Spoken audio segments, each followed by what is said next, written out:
Hello everyone and welcome to our preview for the WRC 2017 season here on Motorcast. My name is Joshua Satil. You can find me on Twitter at Joshua Satil, and I am joined by a very special guest today. It's Matty Bolton. Hi, how's it going everyone? I'm Matty Bolton, or at TableMatt on Twitter. And like Josh said, we are going to be previewing the WRC season. A very interesting season, I think, up ahead for WRC. A pretty crucial year as well, Matty. I mean, these new cars, new regulations, there is quite a lot of pressure on the organisers to get this right, but I think they've really come up with a really nice set of new regulations, and these cars do look pretty nice. Yeah, they're certainly interesting. I mean, I've got a few cars just on my screen right now, and the one that really jumps out is that Toyota. It's just the most un-Yaris looking Yaris I've ever seen in my life. And do you think this could kind of bring WRC back to its peak? That'll be difficult, because Group B was really kind of the pinnacle of the series. It was kind of a unique time, and at that time, it was, WRC was kind of rivaling Formula One in terms of getting the audience interested. I think, obviously, after that, there was a lot of negative press and the sport kind of suffered, but I think possibly there's a good chance that at least we'll be able to get a lot more, a lot bigger of an audience with these newer cars, I do believe. Yeah, I completely agree. And of course, Red Bull TV as well will be airing live stages, I believe, on the Saturday of every rally. So that'll be free, of course, for everyone, which I think is definitely important. Free-to-air television, of course, has been quite the hot topic in motorsport, especially, of course, for Formula One over the past few years. And I think that's one of the best ways, isn't it, to kind of capture the casual audience by having free-to-air coverage. Oh, absolutely. And it's the perfect way for Red Bull to sort of get a grasp on the sport as well. Obviously, they're sponsoring M Sport this year. I'm not sure if they're still sponsoring the Citroen drivers. I don't know if they're still doing that, but as you can see by the new M Sport cars, they've got their name plastered all over that in their typical Red Bull style. And let's talk about M Sport, because of course this is the team and of course the driver everyone has been talking about over the winter. Of course, everyone knows now that VW pulled out of the WRC at the end of 2016. Of course, really big shock to everyone, including all three drivers as well. And they were left in a pretty tough space really. I mean, of course, Ogier, he was completely fine. He had pretty much every team knocking at his door, but of course we did see quite a bit of a struggle for Lafler and Mickelson. We'll talk about them a bit later on. Let's talk about Ogier now, and of course, Matty, the big question is, can he win in a new team with a new car? Is it going to be a challenge too far, or is it going to be the moment where Ogier becomes a legend? I think it's not a question of if he can win the World Championship. It's going to be a question of who's going to be able to stop him, because even in a new car, I mean, the M Sport cars are built very well, as you've seen in the past. The old Focuses, the Fiestas too. I think the only reason M Sport didn't have a chance in the last few years is just because of Ogier. I mean, they've had some drivers in terms of like Peter Solberg, they've had Latvala and Hirvonen, but they've really been lacking. I think they've been lacking that really big driving force. They had people that could drive a car, but they didn't really have people who could drive a team, and I think that's what they've got in Ogier. Yeah, and the other thing with Ogier is he nearly always gets to the end of rallies, doesn't he? And that's how you win a championship. It's that like killer this. Consistency, which I think someone like, for example, Chris Meeke does tend to struggle with sometimes. It is very much a case of win or bin. Another driver who suffers with that is Latvala, who I think sometimes pushes himself way too hard. Especially when he was up against Ogier in the VW, possibly trying to prove himself a little bit. Definitely overpushed the car, and that's a massive accident. And of course, you mentioned Latvala, of course, Ogier's teammate. Well, now finally Ogier has a new couple of teammates, and the first of those being Ott Tanak. And of course, I think Ott Tanak's been a bit under the radar really over these last few years. He's kind of struggled to get a full-time drive. He's always kind of been fighting for a full-time drive, and even when he's got one, it felt like that really could slip away any moment. But he had a bit of a breakout 2016. I noticed a lot of publications were rating him as the second or third best driver last year, despite only finishing, of course, 8th. But he did do a really good job with DMAC, and he's earned promotion now to the Works M Sport team alongside Sebastian Ogier. What that's going to be a huge challenge, isn't it, for Ogier? Yeah, that's the thing about Tanak. He always seems to perform when the spotlight's off him, so I'm not sure if he's exactly going to like having Ogier as his teammate, because it's going to be a lot of pressure on his shoulders. And in the past, when you've seen Tanak with a more experienced teammate, there has been flashes of brilliance, but the odd time I think he's sort of the same as Latvala, over-pushed the car and had some accidents, and that's just possibly something he needs to work on a little bit, trying to keep control of his head, trying to get the end of rallies, and then trying to build up the performance after that. Yeah, I definitely agree. I think the underlying speed for Tanak has never really been a problem, but I think the consistency it certainly has, and that'll be an interesting one to watch this season. Elfyn Evans is in the kind of third Ford Fiesta. He'll be on DMAC rubber, so a slight difference for him. Will that change of rubber have any effect on Evans? I highly doubt it will.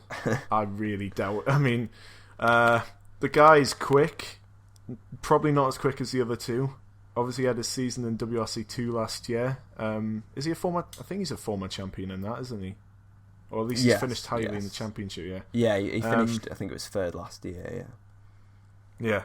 Yeah, which isn't too bad considering he made the jump from WRC back down to there. So that's pretty good going. That car, obviously, it's sort of like the third car. It's not like it is an M Sport car, but it's obviously got a different livery in that on it. So it's sort of like the half privateer car, I suppose. Mm-hmm. He'll be looking throughout this year to maybe get a podium or two. If that car is capable of winning the World Championship, which it will be because it's M Sport, I think that'll be a good aim for him. If he can get a rally win, that would be the perfect his perfect year, essentially. Yeah, it's not out of the question, of course. I think being on those different tyres, possibly at certain rallies, we kind of saw last year, occasionally the DMAC rubber was really, really good. And occasionally, because everyone else is basically on Michelin, so if the tyres are right on the right surface, then I guess Evans will have that advantage. But like you said, it's probably not going to make too much difference. And just to point out as well, he won the WRC Academy in 2012. He hasn't actually won the WRC 2 Championship, which was quite a surprise, but he has been kicking around in WRC over the past few years. Let's move on to Hyundai, of course. Their drivers, Hayden Paddon, Thierry Neuville, and of course Dani Sordo. Which three of those do you think is going to pose the biggest threat to Ogier this season? Oh, that's a tough one. I think I'm going to rule Sordo out of it, because I think in the past couple seasons, despite Paddon being a little bit inconsistent at times, he's had the pace over both his teammates at times, but obviously you can't rule out Neuville either. I'm going to go out on a whim. I'm going to go with Neuville. I think he's going to be the best one. I don't think it's a championship winner, but I reckon that car could get a couple of rally wins. Yeah, I think for me, I think it's even a championship contender, to be honest. I mean, I think if you look at all the driver lineups, that is the only one that has stayed the same, who had full-time drives last year and have retained their full-time drive. So I think it's a pretty good kind of consistency moving into this new set of regulations. Like you said, they have such a good mix, really, and it's really hard to choose between the three of them. You've got Dani Sordo, of course, ultra consistent. I think is lacking that kind of killer pace. And then, of course, Hayden Paddon and Thierry Neuville are very kind of up and down drivers at times, but on their peak form, they are pretty much unbeatable. So I think I'm going to go with Paddon. I think out of those three, I mean, Neuville is going to be right up there as well, and I think I honestly do think that both of them could possibly challenge Ogier for the championship. I can't see either of them winning it, but I think, like you said, a couple of wins, maybe even 4 or 5 between them, I think it is a realistic target for them. I mean, it all just depends on how tightly packaged that Hyundai is, because at times it can be unbeatable, but it's obviously just sometimes the drivers in the last few years that's cost them stage wins and such like. Yeah, definitely. I think, but it is still a pretty strong lineup. So, we'll see if the cars are there, if the drivers are there. I think quite a lot of things I think are going to have to go right for them to really challenge Ogier. Talk about Citroën, of course, talking of championship challengers. Chris Meeke, of course, was in the Rally Championship last year on a part-time basis, but he still managed to get a couple of wins in there, beating Ogier, of course, in Portugal and in Finland, and really should have won in both Monaco and Sweden had it not been for stray rocks. So, can Meeke do it this year? I think with the obviously Citroen are back now with a full factory car as opposed to last year being the sort of they always have a year where they throw like a half championship effort at it when while they're testing the new cars. I think Meeke obviously he did extremely well last year considering the circumstances of which he was competing, but I think he's got a chance. I think it's just the final like 5% which he's missing out, which Ogier's got over him, and it's just the like you said, it's just the stray rocks which he sometimes hits and that. But I think he's possibly, if the car is good, I think he's up there with Ogier competing for the championship. Yeah, I think this is really his year. This is his opportunity, and I think he does need to grasp it. Stefan Lefebvre and Craig Breen will be joining him at Citroen this year. Now, Lefebvre will be in the 2017 Citroen in Monte, and then we'll have Breen in that in Sweden. And then, of course, basically alternating between the 16 and 17 Citroen. How do you see that kind of lineup going with Lefebvre and Breen? And what kind of dynamic do you think that will bring to Citroen? And who do you see coming out on top really at the end of the year between those two? I can't see how it's really going to benefit them alternating the cars between rallies. I think it's going to get ultra competitive between those two, but the only outcome I can see from that is one of them pushing the car too hard in the rally and then binning it. I mean, it's difficult to say really. It all kind of depends on whether Citroen bring the third car, let's say halfway through the season. Yeah, that's what we're hoping, isn't it? We're hoping they'll have 3 17 cars, hopefully by at least the midpoint in the season. So I think it's too tough to call. I'm thinking maybe Lefebvre by a slim margin, but I mean, I'm a ruling Craig Breen out of those two. Yeah, I really do rate Breen, actually. I know a lot of people do rate Lefebvre as kind of the next Ogier, but for me, I think, Craig Breen was just really, really good last year with his parts. I mean, you'd think that someone as inexperienced as him would have, quite a lot of crashes, quite a lot of inconsistencies, but in fact, his home rally, actually, kind of home rally in Britain was the only retirement of all his rallies, and he scored points in 5 of the 6 rallies he competed in, so it is a different game, though, isn't it, with these new cars? This is such a big unknown, really, next year. I mean, a lot of these things we're talking about could be completely thrown up in the air with these new generation cars. So absolutely, we'll see. I mean, with the new regulations, the cars are a total different beast. You've got much more power and you've got a lot more aero on the cars as well. So fundamentally, the driving style is going to remain the same for all the drivers, but it's just the little bits. I'm thinking Finland will probably bring out the biggest challenge so far, with that traditionally being the fastest rally. The speeds are going to reach, yeah. That is going to be a pretty incredible spectacle. Should we move on to Toyota now, the new team? Yes, we should. In the WRC, yes. Discuss. Oh my god, that rear wing! It sort of reminds us of Darth Vader's helmet, if I'm honest. Looking at it from behind, I've seen quite a few comparisons.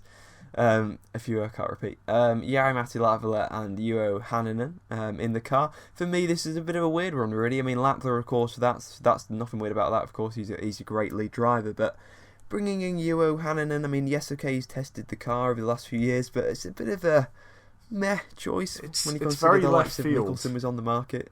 Exactly, it's very left field driver to bring in. Probably not the best one, I don't think, but I assume it's something's obviously been done in the background where Juho's managed. I mean, his lawyers must be pretty good to have gotten them that with Mikkelsen hanging around.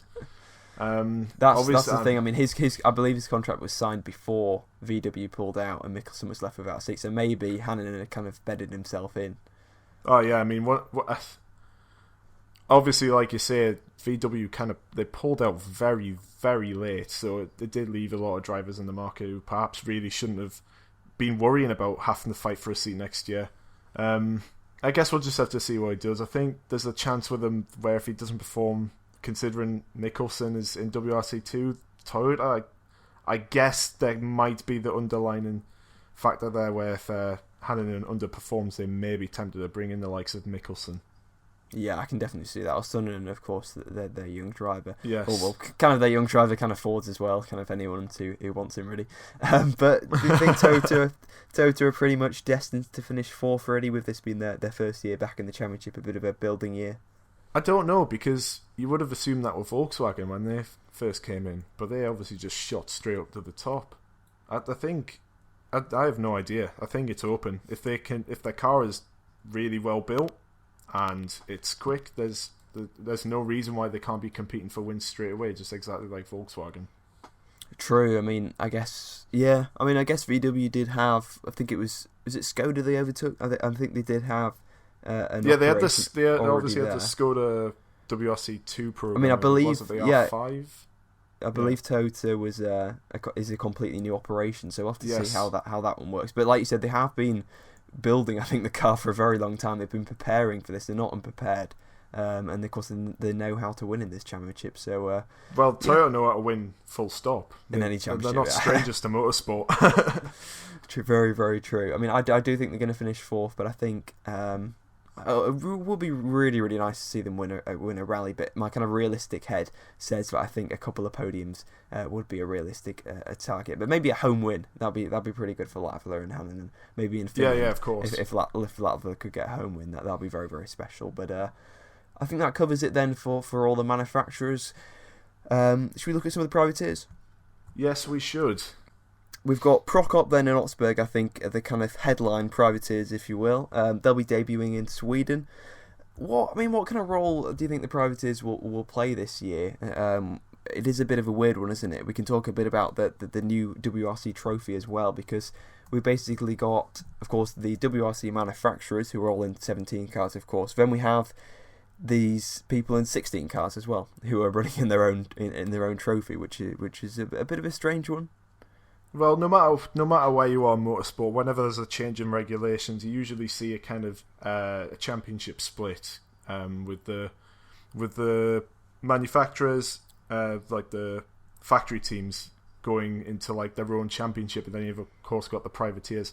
I think this is likely just going to be a 1-year thing, because once it gets next year, they'll be allowed into their new cars.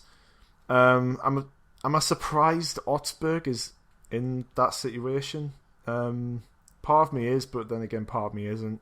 I think without the VW kind of closure, he would be in this year. But I think now that they kind of release three top drivers onto the market, I think it's not too much of a surprise.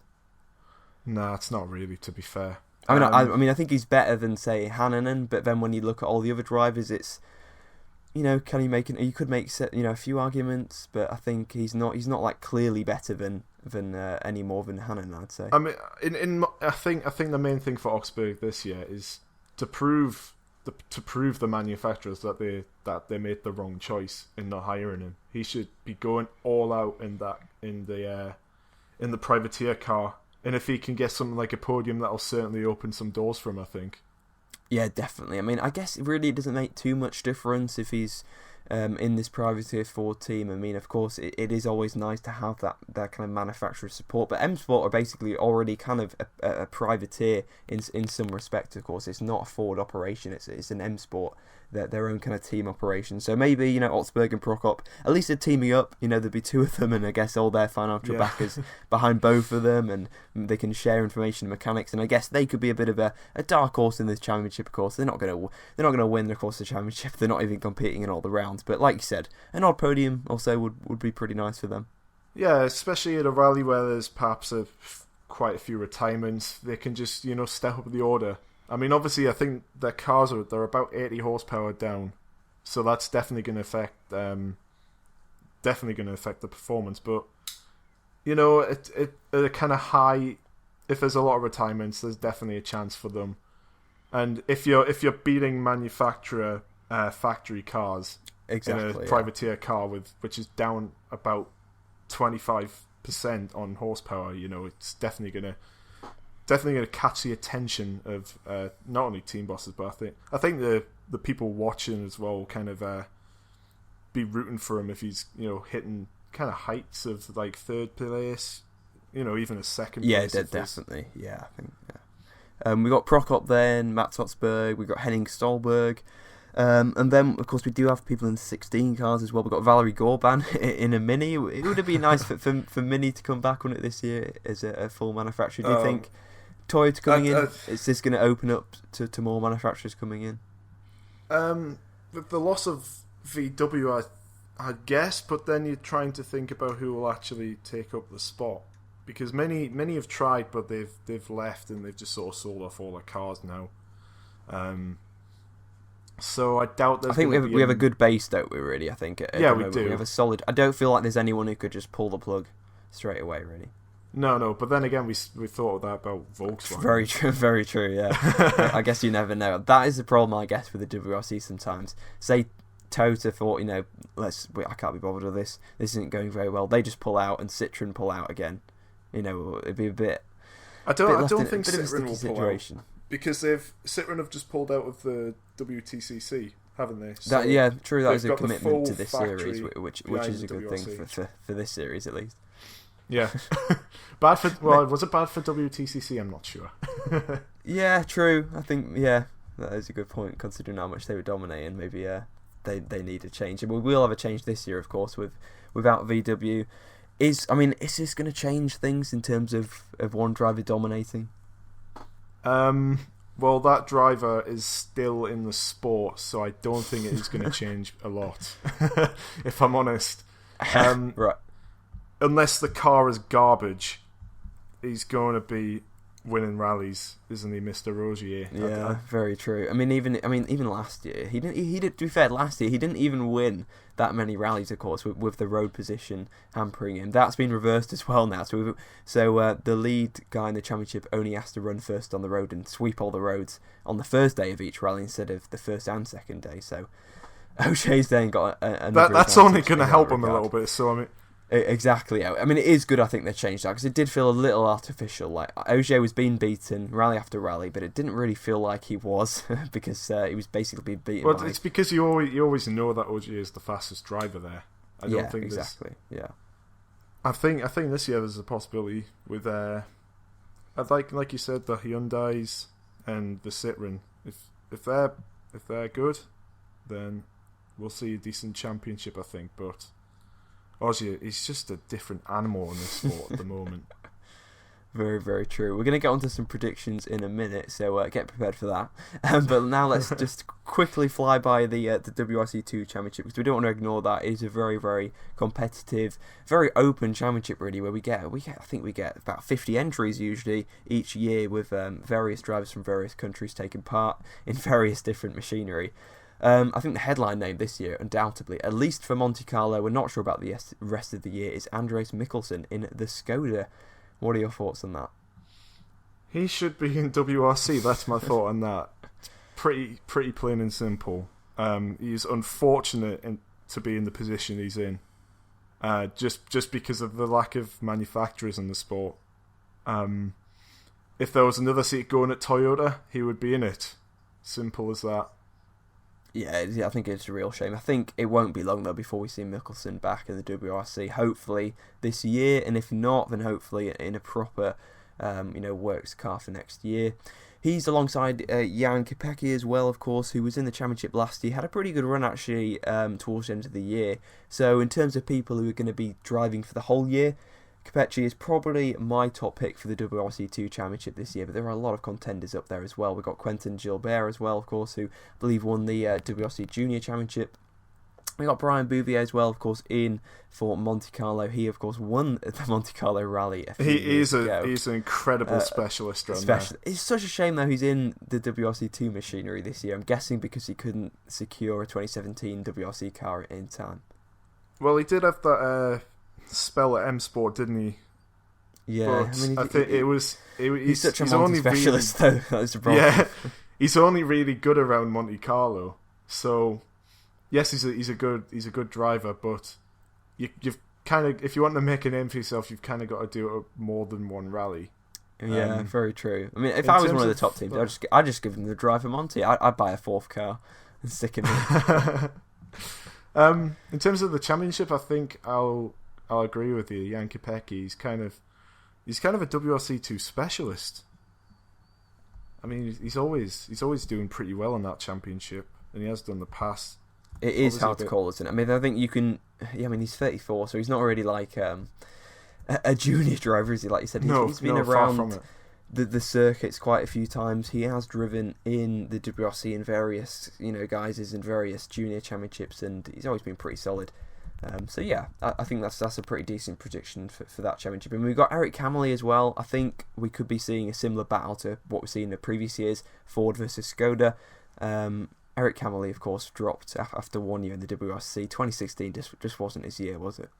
No, I think best result was at 5th place. You've got to be doing better than that in what was effectively a factory car in the M Sport. What just didn't really perform. Do anything. He didn't really have a standout, rally where he was kind of challenging for the win, which we have actually. I mean, it sounds a lot to ask from a rookie, but we've seen it before from other rookies. I mean, I think a podium would have probably been his aim for the season. Yeah, and that wouldn't have been too far out there, I think. But it's just, I just don't think he really had the overall pace. He scored 28 points compared to Osberg's 102. He was behind part-timers Craig Breen and Chris Meeke. Yeah, absolutely. I mean, to be fair, that sit-run was still quick, but of course, yeah. I think it's good for him at least this year that he is dropping down. He won't have that pressure. He can just kind of rebuild himself and come back.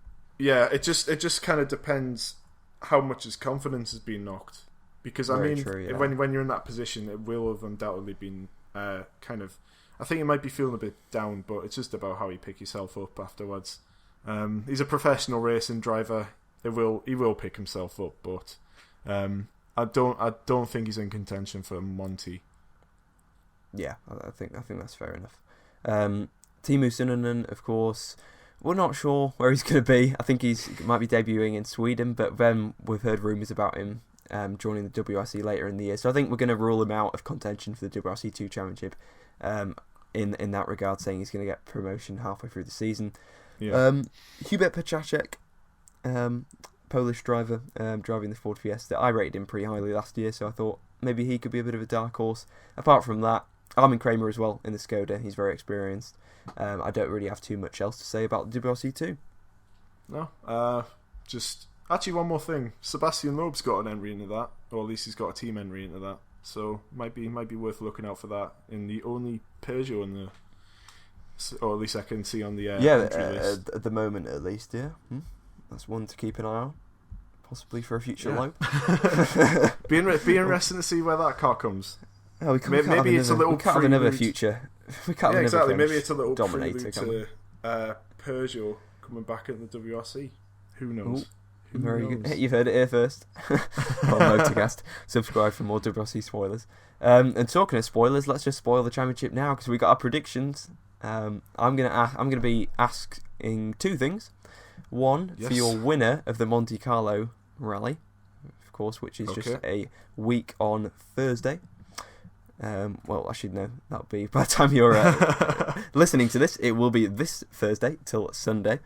So I want your winner of Rallye Monte-Carlo, and I also want your top 3 in the Drivers' Championship come the end of the season. So I will go first, if you like. Yeah, that's fine with me. To give you a bit of time just to have a little think, because I've been thinking about this quite a bit, and I've really been chopping and changing quite a lot, but I'm going to stick with this. I'm going to say for Rallye Monte-Carlo, I reckon Chris Meeke is going to win. I think he's going to get off to a good start. Unfortunately, I think consistency will hurt him, though. I think consistency is going to hurt him and a lot of the other drivers, and I think it will be Ogier at the end of the year who wins the actual championship. He'll be followed by...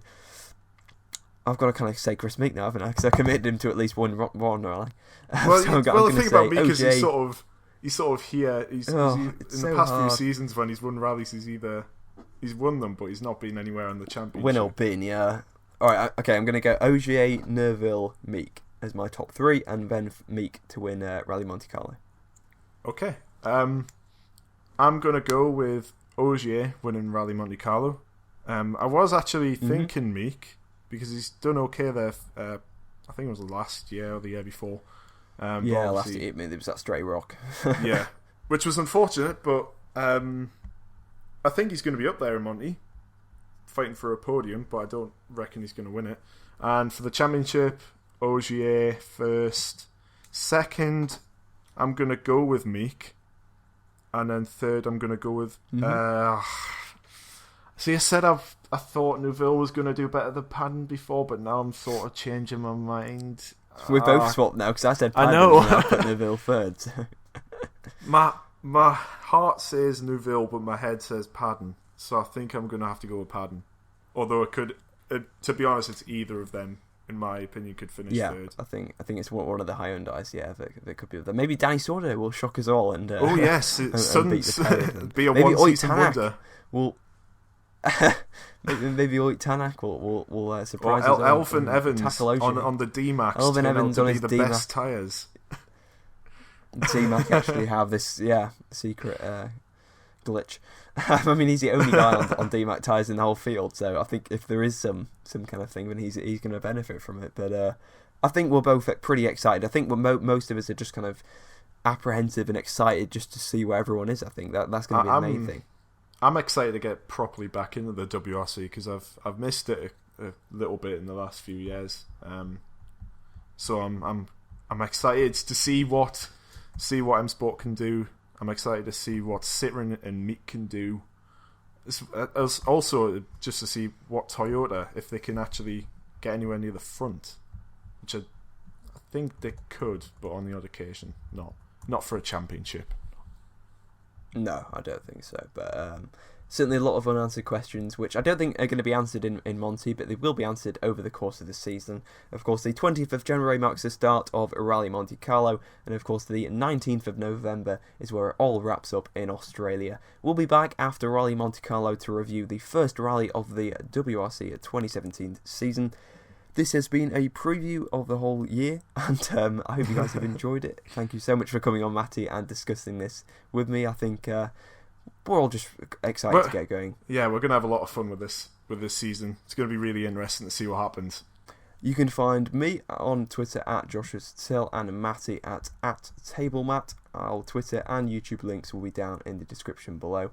And of course, subscribe to Motorcast for more Formula E, Formula 1, WRC, GP2, GP3, pretty much every single motorsport you can find on here with discussion, news, views, and interviews, previews, reviews, quizzes, giveaways, Twitter giveaways, laptop giveaways, Xbox almost One, 1,000-degree knife through Motorcast, and all.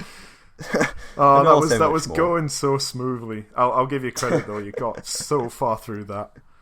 Well done. It's been a pleasure. We'll see you after Rallye Monte-Carlo. I've been Joshua Till. He's been Matthew Bolton. Good night.